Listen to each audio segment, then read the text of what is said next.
Fantastic and huge audience. I really wonder if there are so many obstetricians around.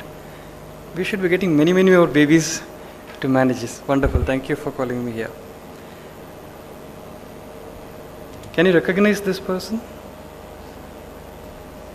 I think he should be somewhere called the Ravana of obstetrics, because he was the first person. He was an orthopedician. He had some handicaps. He always was worried and stressed, why I am born handicapped.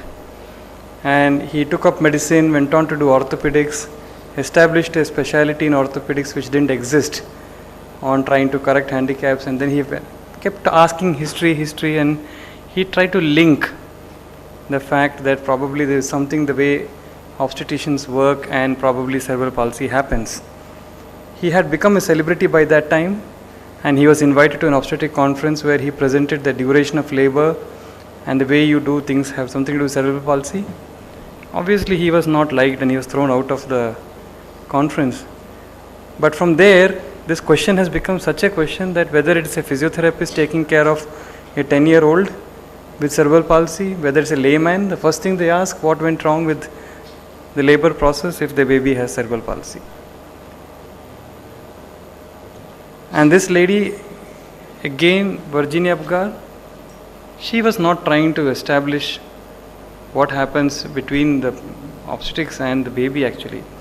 They were trying to see how good anesthesia they were giving. When they were giving it the way, did it actually affect the baby before he was born? We try to connect the Apgar scores with the chances that cerebral palsy will happen. We know that the early Apgar scores have a poor connect with what happens, but unfortunately we still keep only asking about the 1 minute and 5 minute Apgar, where probably they have become obsolete now and they do not connect too much with the chances that the baby has a problem. Now, as an obstetrician, we all want to save our newborn babies, their lives and their brains. And also very important is, I think it's the most difficult specialty in medicine, because you're dealing with normal, and then if something goes wrong, it is not acceptable. Most of us are dealing with sick people and they can die, they can become sicker, but an obstetrician cannot afford to have something like that. So you should know how to keep yourself safe in clinical practice as well.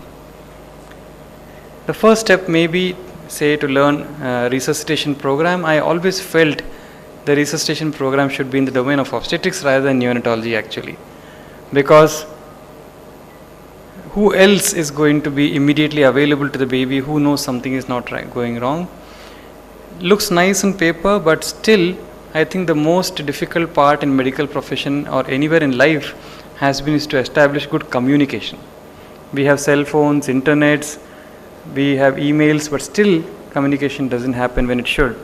So anticipating is critical. Knowing that this particular delivery might be more difficult, you may have more problems. Preparing. We are a corporate hospital, we are a NABH hospital, we are an Australian Council accredited hospital, but it is not uncommon still to have the right things missing when you want to do.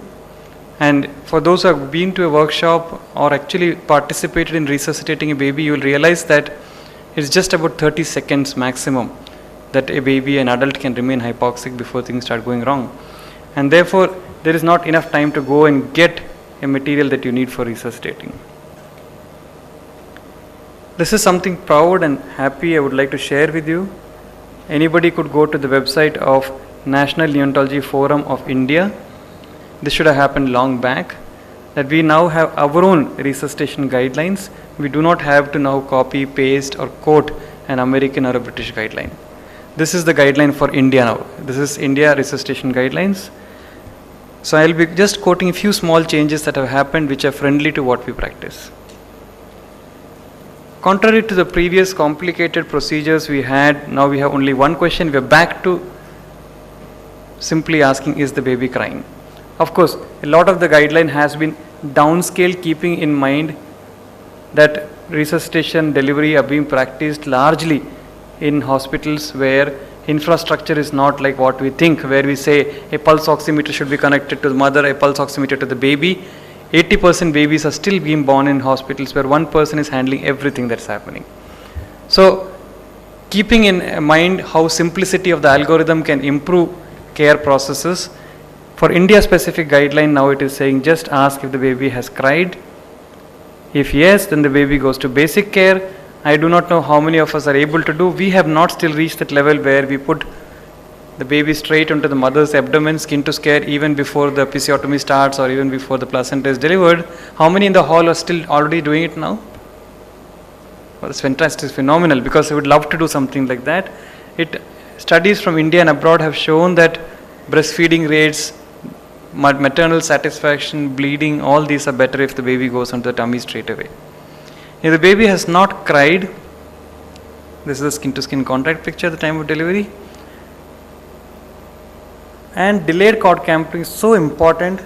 I was to attend a similar meeting which was for neonatology at Italy. Went there, huge hall, something like maybe 2,000, 3,000 people sitting in the hall. One of the doyens of neonatology was asked to sum up what has happened best in 2013 for neonatology and perinatology. So he was asked to give only 10 slide presentation. And in one slide he put 9 points. And the rest of the 9 slides he used to discuss delayed cord clamping. He says this is the change which has happened in perinatal practice. There may be controversy on the timing, 1 minute, 90 seconds, till pulsation stop. But I think people are very clear that it is not fair to rob the baby of the blood that was meant for the baby. And I guess this is something we cannot change now. You must not do. I won't get into controversy, will avoid answering questions if there are any on this part about stem cell banking and so on. It's not meant to hit anybody, but I think the baby's blood belongs to the baby.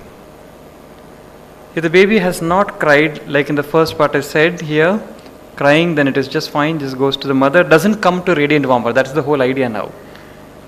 I have not changed practice, we are not able to, we have become so habituated to what we have been doing, but people have started saying don't separate the baby from the mother if the baby cries. If not, then current practice would be to do what we have been doing, cut the cord immediately and start the initial steps of resuscitation, which include drying the baby, positioning the baby, clearing the airway. The A, B and C I showed it is very simple, and thank God that they made an algorithm as simple as A, B and C, because when we are panicky, when the baby is not crying, often we jump algorithms. Like the beautiful presentation we heard previously sounds so elemental. We thought we knew all this, but it doesn't work when you are in a crisis. So please remember the ABC, and the A is positioning. This shoulder roll is what I would love to teach in any presentation. The baby's occiput is large. If you place the baby on a flat surface, immediately the neck would go like this and the baby would not be able to establish an airway. So if you do this step right, you would not have to do many other steps after this.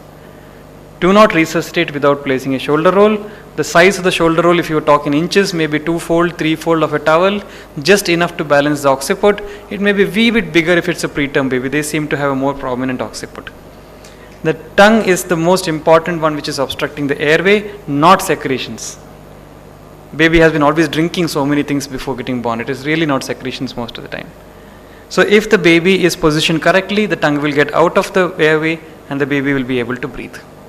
The second is B, stimulating the baby to breathe. Actually, this step could have been avoided, because most of the things when you're done in trying to dry the baby, get the baby out, a lot of stimulation has already happened. But just in case, a last pitch effort before you starting resuscitating in the form of a positive pressure ventilation, maybe you can just lap the feet twice, rub the back, just give gentle stimulation, but not more than that. Do not translate your pain to the baby hoping that something will happen. This is something which has majorly changed. We have been wanting the babies to become pink, or at least centrally pink. This is out. It is gone. We do not want saturations. Very basic studies which started on trying to see whether babies should really have a given saturation found that normally born babies take something like 10 minutes to reach the saturations that we want on the right upper limb, and maybe even longer if the pulse oximeter is attached to a lower limb. Some basic studies which were done on animal models were starting process for this. There was this Korean lady under Dr. Saugstad. they were looking at even more dangerous situation, cardiac arrest piglets, and they tried to resuscitate them with oxygen and without oxygen, and then they follow them up after they resuscitate. The time to start breathing, improvement in heart rate and tone, and then measuring the oxygen free radicals from the piglets, better off in those who were resuscitated with room air. Indian Dr. Ramji, our senior teacher, he has changed the world. He kept talking for last 10 years, and now the ILCOR guidelines have clearly said you should not resuscitate with oxygen. Do not try to turn the baby pink.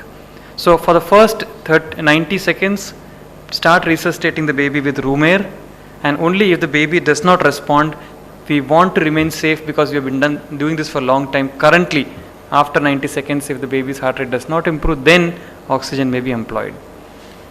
After great effort, our hospital has managed to get us this device, a blender, because for preterm babies we are not sure whether just room air is enough.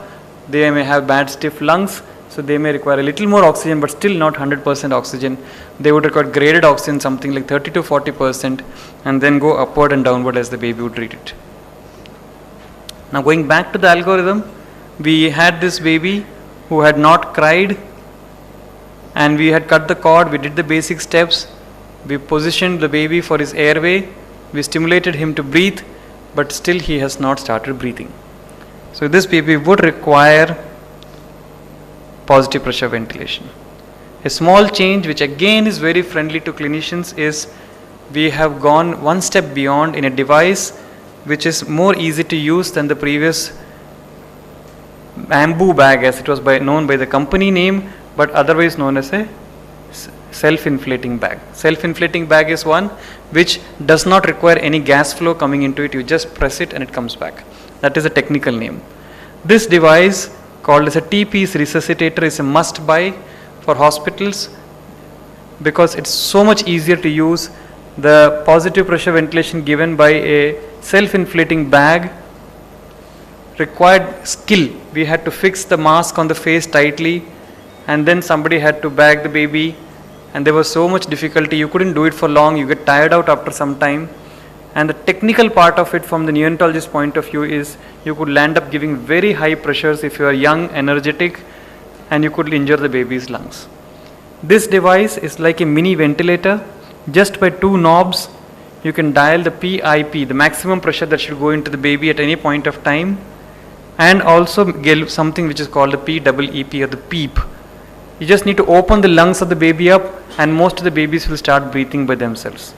So if a baby is born looking like having just ineffective breath, like here, a labored breathing, there is a fight between the obstetrician and the neonatologist. I heard a tiny cry. He says, no, I wanted a lusty cry. That kind of a baby, just having some breathing difficulty, some cyanosis, they may not require an effective bag and mask. You just apply the mask like this. You can use both your hands, and if you do nothing at all, just apply the mask on the baby's face, and there is a gas flow coming through the device. It delivers a PEEP, which you can dial here by just rotating the knob. By dialing something like 5 pressure is what we currently practice. There are studies going on even using as high as 25 pressures as a first, second breath, and maybe we'll see some changes in guidelines soon. If the baby is not breathing, all you need to do is put your thumb across onto the small tiny hole, and it will start getting your breaths that you are having. So this can be done by anybody who is not trained, and it will never give pressures more than what it could be. I landed up buying this device when I went to a respiratory care workshop, an advanced workshop in Bangalore, where the ILCOR people themselves who were performing the guidelines had come down. There was a manometer placed on laptop, and I was already an NRP instructor. They said, why don't you try this out? You are being monitored. And when I did this, I landed up giving pressures far higher than that would be safer for the baby, and it rates much faster than I would like to give. Then they gave me the T-piece. The pressures couldn't have gone wrong, obviously, because it is all dialed in, and the rates were much gentler. It's much easier to use. Another advantage for a smaller hospital is it's almost like a transport ventilator. Baby doesn't go right, you want to go 10-20 kilometers, just need to go thumb, thumb, thumb, thumb, and you can go on. You don't have to keep bagging. The one thing that is to be remembered is, unlike a self-inflating bag, which can work without any gas flow, this requires a continuous gas flow. So that is the point to remember. This is a simpler algorithm. I told you, the Indian NRP. Instead of going by time clocks, which you never had a clock running in front of us, you give 5 breaths if this baby was not seeing with chest rise. So I give 5, 2, 3, 4 and 5, and I see where the chest is there rising each time. By now this would have happened within a minute's time that I have reached this level, and then I look at the baby's heart rate again, and if chest rise is not happening, I just make sure the airway is open, and I think all of you know where to look for it, not for suction. Suction might be done, but more important is to put the shoulder roll and make sure the trachea is open, reduce the leaks on the mask, which is much easier. I can put both my hands like this and just one thumb to do this, and consider increasing the pressure if chest is not opening up. Only if still the heart rate is low, then the baby is hypoxic to the extent where bradycardia started happening, I may require chest compression. Looks a busy slide, but I had only 20 minutes, and Dr. Jackson sir has said put some demonstrations also in, so I just put some pictures here. You can do the 2-thumb technique, you can do a finger technique. To make it short, this is much easier unless you have large babies. We are not having European babies, most of the babies are easy to hold on. Most important is your fingers should go behind the chest, because it's the intrathoracic pressure that you're increasing. If you put him on a soft bed and keep doing this, then there is no intrathoracic pressure increase. When you increase the intrathoracic pressure, then only the veins refill and fill the heart all over again. So either have a firm board behind the baby. This is for all resuscitation, even adult. Even a mother should not be resuscitated on a soft bed, you will achieve nothing. And put fingers behind. Get adequate compression here. This is the position below the nipple line. Don't go too down, you will hurt the liver, and give compression. And the cadence is very important, 1, 2, 3, and breathe. Now what should I do as an obstetrician? God forbid this baby is born asphyxiated. What should I do? Some 2-3 things which have changed and helpful to us. One is now start asking for something called an extended Apgar. In our hospital we have started doing this for nearly 6 years, 7 years. The American guidelines, I think since 2004, you cannot stop saying 1 and 3. That's the end of it, because this 1 and 3 do not translate to bad baby outcome. If you look at that 5-minute Apgar being 3, the chances of cerebral palsy is only 1%. But a 20-minute Apgar is 3 or 5, the chances is something like 50%. So neither can the baby have a decision on resuscitation based on short Apgars, nor it is meaningful. Since they do not just want to throw this bad practice out of mind, still Apgar is there, but the first 5-minute Apgar has no correlate with long-term outcome. So ask for an extended Apgar. I think I have a picture here. Yes, I'm sorry for the poor quality, but basically it allows you to have 0, 1 and 2 what it is. No debates, no errors in documentation. The whole Apgar sheet is here. 1 minute, 5 minute, 10 minute, 15 minutes, at least till 20 minutes. If at 5 minutes the baby starts getting better, you have been acquitted for life. No court of law could point a finger to the obstetrician and say, look, this baby was born asphyxiated, so he has a problem. Early Apgars have very poor correlation with long-term outcomes. And it is not enough for us to give us Apgars. You have to keep writing here. I'm sorry again for the bad quality that what you're doing. Are you giving bag and mask? Are you giving epinephrine, chest compressions? A baby who did not require chest compressions or epinephrine is unlikely to be having a problem. The second thing which is happening now, for 1 year we have also started doing this. For about 2-3 years as standard of care worldwide. If a baby has got something what you are going to label as asphyxia, kindly get him into a cooling unit. This baby has to undergo therapeutic cooling. I do not know how many of you know our ACE fast track driver. He is on cooling for ages because he had an head injury, and they are working on it. So this has come from birth trauma, from road trauma, from accident trauma. We know cooling can save brains now. It's a standard of care now. You cannot deny cooling to a baby who has got asphyxia. And third one is MRI. I will show you in 1 or 2 slides why I am talking about that. So this is therapeutic cooling. There are 2 ways you can do it. One is the whole body cooling. One is just the head cooling. This seems to be currently more popular. The full device as it is sold is expensive. It is about 15 lakh rupees. Doesn't require anything like that. Vellore and Jipmer both have shown you can use ice packs. You can use now phase change materials to get the baby's temperature to 33.5 to 34. The part of cooling is not difficult. It can be done by anybody. But what requires is monitoring of these babies when you cool them. they require extensive monitoring, they may require intensive care. Why I am talking about MRI? Babies who are born and do not breathe at birth are not only because of bad perinatal care.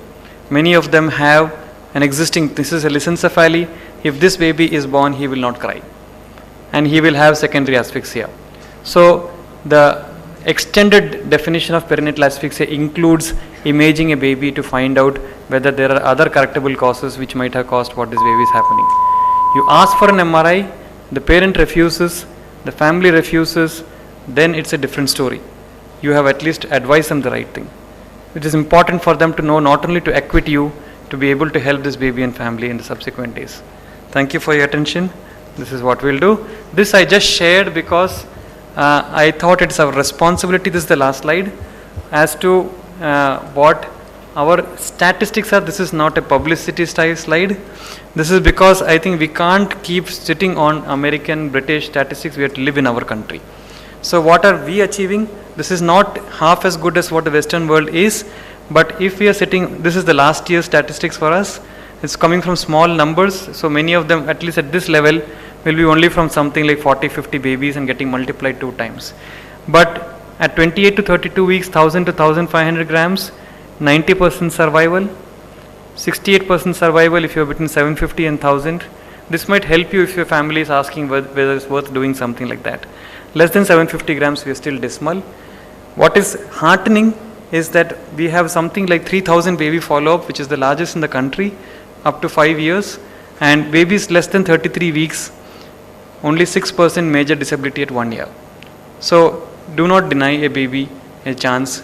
If he is born, I would say between 26 weeks and 32, or 750 and 1500, a 70% chance of survival with something like 94% chance of not being disabled is reasonably worth trying. Thank you for your attention.